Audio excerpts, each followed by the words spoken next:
Mr. President, may I have the privilege of the floor? Thank you, Mr. President. It's such an honor for me to come and get to visit with you, and thank you for allowing me to serve you and this state in the United States Senate. It's an absolute new day in Washington. It is so different from anything I've experienced yet. You know, as I've said repeatedly, Charlie Scott and I were freshmen here together in 1979. And the whole time I was in the legislature, I served with Democrat governors, Herschler and Sullivan.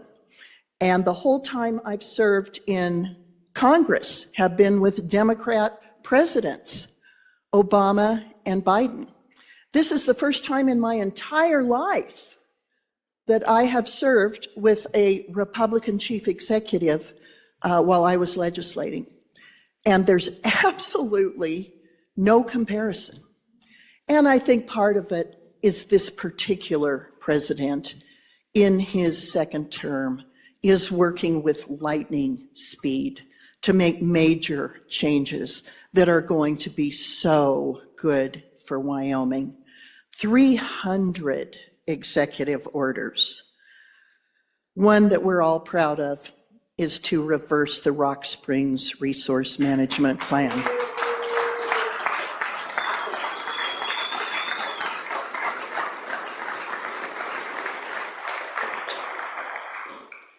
And the Buffalo RMP. There is recognition by this president that we need all sources of energy, including hydrocarbons, to run this nation. Artificial intelligence is going to double the demand we have now for energy, and we don't have enough baseload energy to meet that need.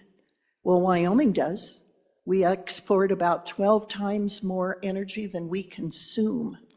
So my office is working with AI companies to encourage them to bring their computing needs here and use our energy to produce the computer capacity to make the United States #1 in AI and keep it that way.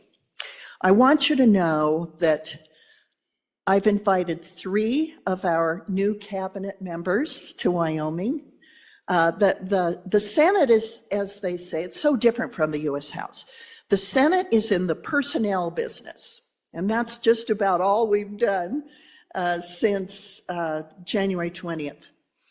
We have confirmed more cabinet members than have been confirmed by this time in recent memory.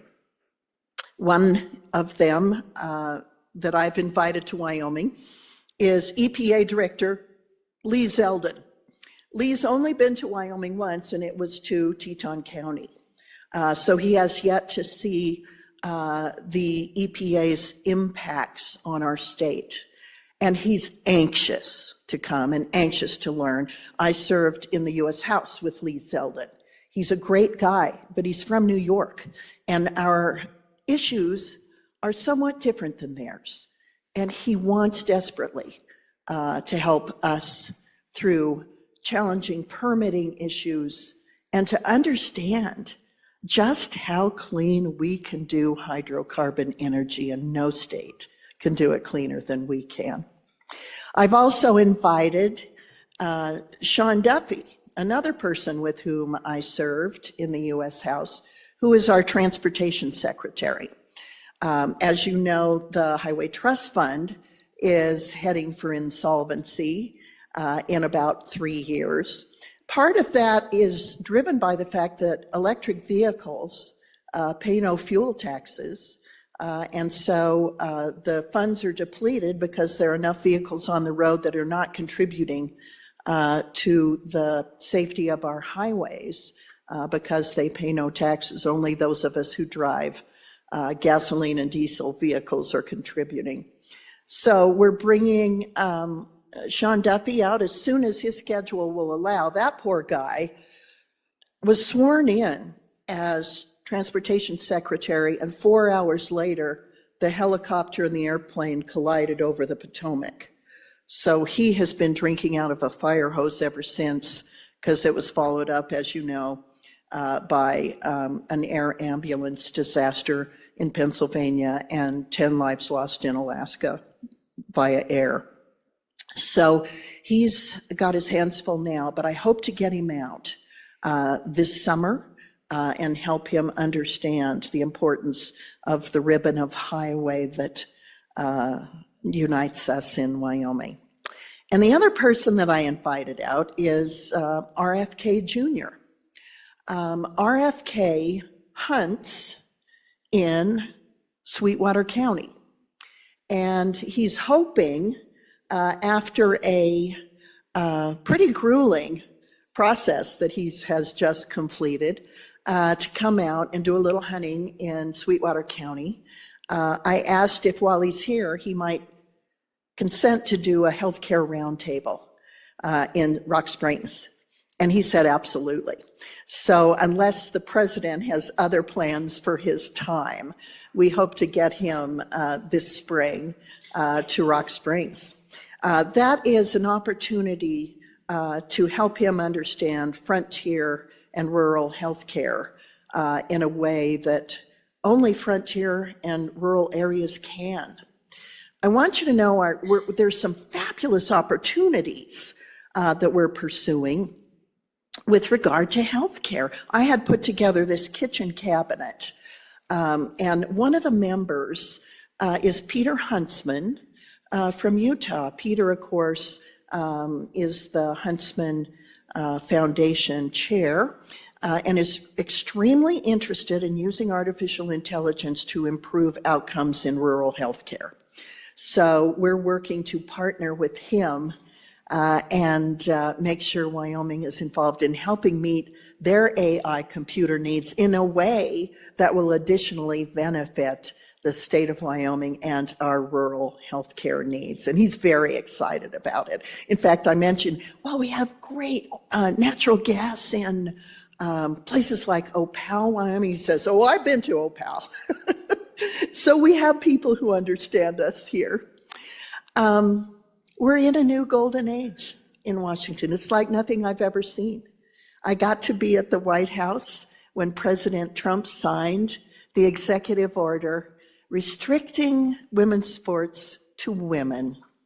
And it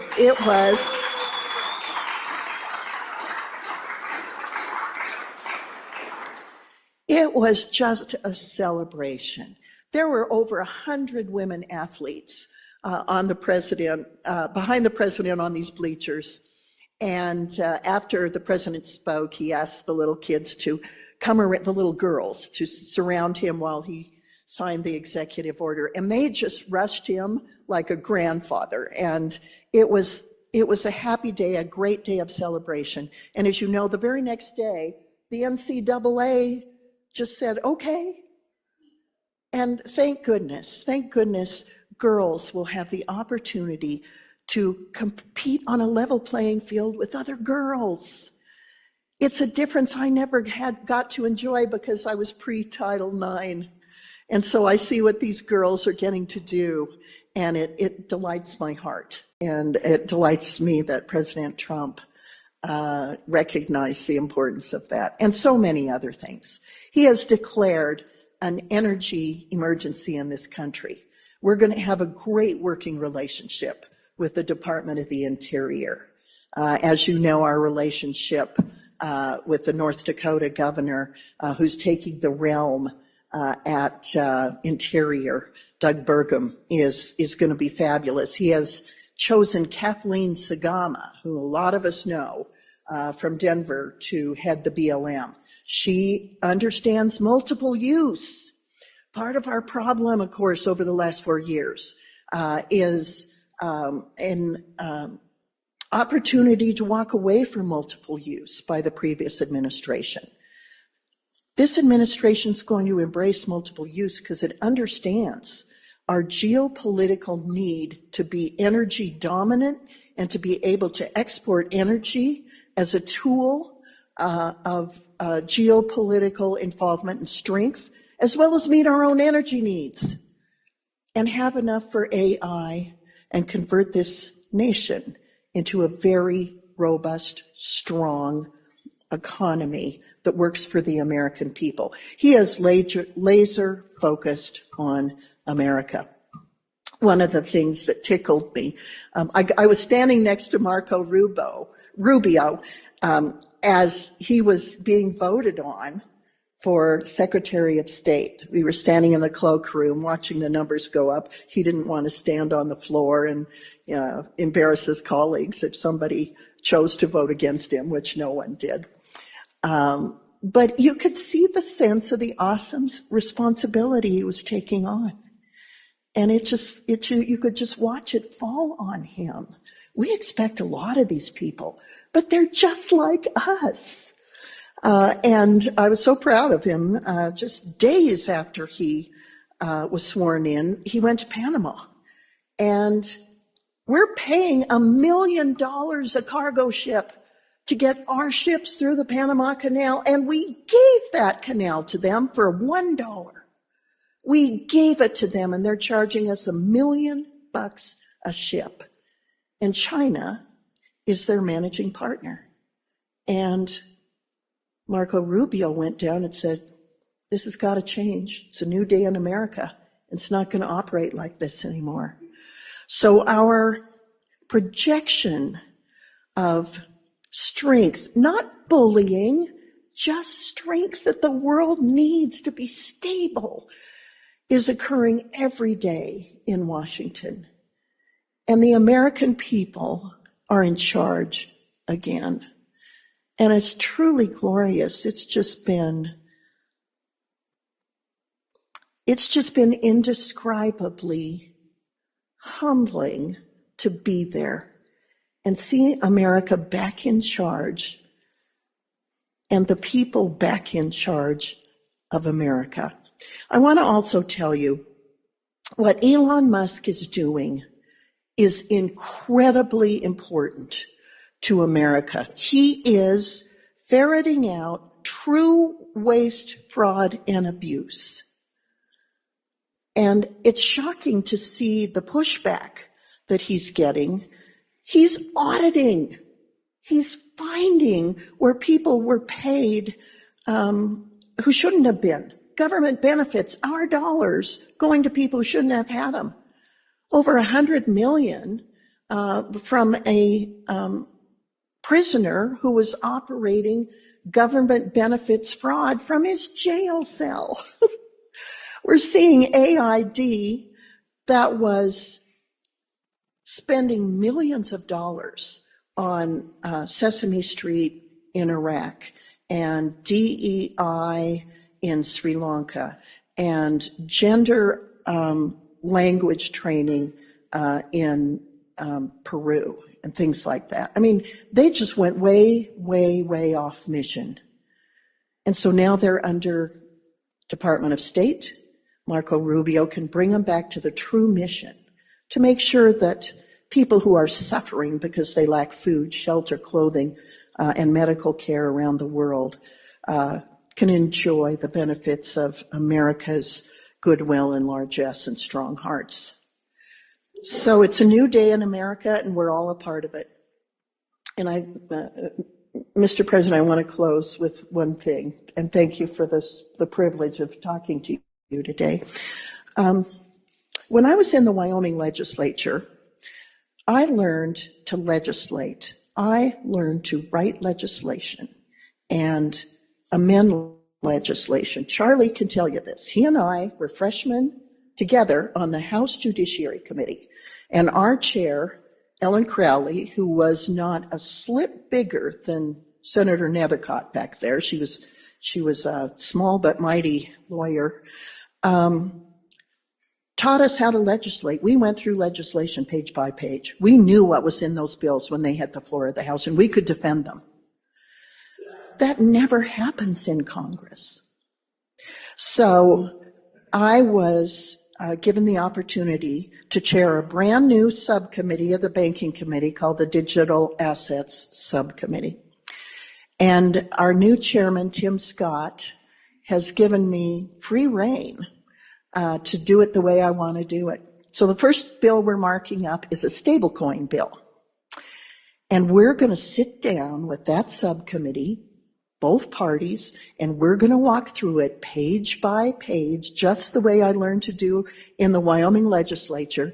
And when we go to the floor with that piece of legislation, there's no excuse for people not to understand it. There's no excuse for them not to have read it and had an opportunity to amend it and make it better. I learned that here. You know how to do that. This is a better legislative body than what we have in Washington. This is a shining example of what legislative bodies should be in America. This is the embodiment of the 10th Amendment. And I'm just so grateful I got to serve with you all here and learn that, and that I get to take what I learned here back to Washington and help them understand that the Wyoming legislature is doing the work that this nation and its founding fathers designed to be done. And that is why Wyoming is the greatest state in the United States. And Mr. President, thank you for the privilege of the floor. God bless your work.